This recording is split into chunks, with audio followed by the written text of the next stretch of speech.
Oi, pessoal! Hoje a gente vai mergulhar num tema que é super importante para a nossa democracia, sabe?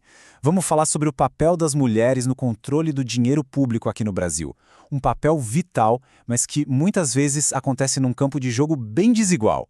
E é aqui que a gente encontra um paradoxo curioso para dizer o mínimo. As mulheres são absolutamente essenciais para a fiscalização pública, mas parece que existe uma barreira, um muro invisível que dificulta muito a chegada delas aos cargos mais altos. Como é que isso pode acontecer?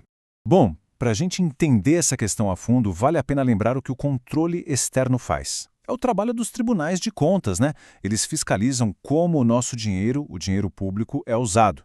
É, sem dúvida, um pilar da boa governança e as mulheres são uma peça fundamental nessa engrenagem toda. E olha só que trabalho importante. Elas não só estão de olho para garantir que cada centavo do nosso imposto seja bem aplicado, como também avaliam se as políticas públicas, tipo de saúde ou educação, estão funcionando de verdade na prática. Elas são cruciais para promover a transparência e para ajudar a gestão pública a ser melhor, mais eficiente para todo mundo. Então o ponto central é esse, viu? Não é só uma questão de justiça, é uma questão de eficiência. Ter mais mulheres nas equipes, tanto na auditoria quanto na tomada de decisão, significa ter mais pontos de vista na mesa. E isso leva a uma fiscalização mais forte, mais completa, que reflete melhor a diversidade da nossa sociedade. Mas quando a gente olha os números do país todo, a realidade é bem outra. Existe um verdadeiro teto de vidro que impede que essas mulheres consigam chegar nos cargos mais altos. E esse número aqui, ele fala por si só. Apenas 12%.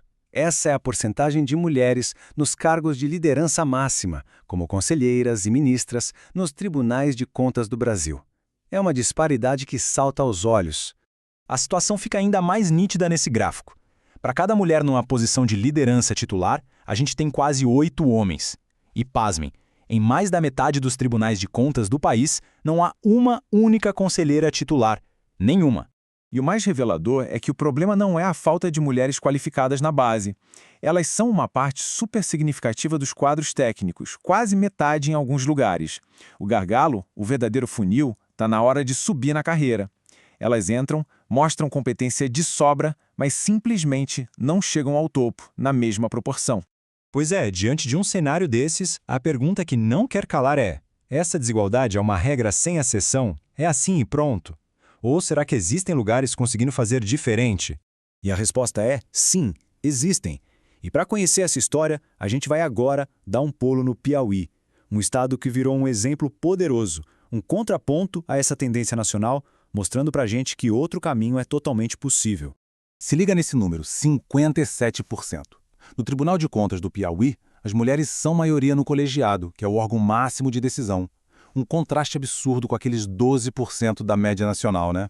E essa representatividade não está só lá no topo, não. A presença feminina é forte em todos os níveis. Quase metade dos servidores efetivos e mais da metade dos cargos de confiança são ocupados por mulheres.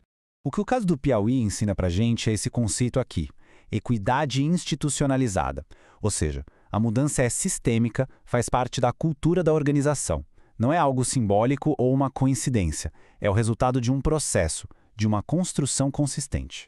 Agora, olhando um pouco para frente, o setor de auditoria pública como um todo tem desafios gigantes pela frente. E a equidade de gênero, como a gente vai ver, está bem no centro da solução para eles. A auditoria precisa se modernizar, usar inteligência artificial, analisar políticas públicas cada vez mais complexas e, claro, manter a independência. Mas reparem que superar as barreiras de gênero está listado ali como um desafio fundamental, no mesmo nível da transformação digital.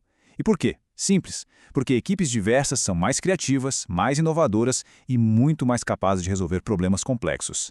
Isso tudo nos leva à nossa conclusão. A equidade de gênero não é só uma meta bonita de se alcançar. Ela é um motor, uma força essencial para transformar e fortalecer o controle público para os desafios que já estão batendo na nossa porta.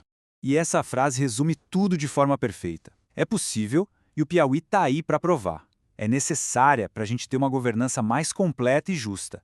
E é transformadora, porque fortalece a confiança de toda a sociedade nas nossas instituições. A gente termina com essa reflexão. O exemplo do Piauí mostra que a mudança é viável, não é um sonho distante. A grande questão que fica no ar é: o que falta para que essa exceção tão inspiradora vire finalmente a nova regra em todo o Brasil?